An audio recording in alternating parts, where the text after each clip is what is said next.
Very good. विषम संख्या म्हणजे काय? विषम संख्या सर्व झालेले आठवणचा व्याख्या लिहिलेल्या आहेत. अनुराधा.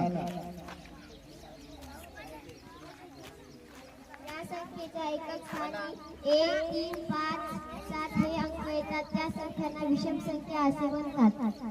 रिपीट करा त्याच्या मागे. या संख्येच्या एकक स्थानी 1, 3, 5, 7 हे अंक येतात. त्या संख्यांना विषम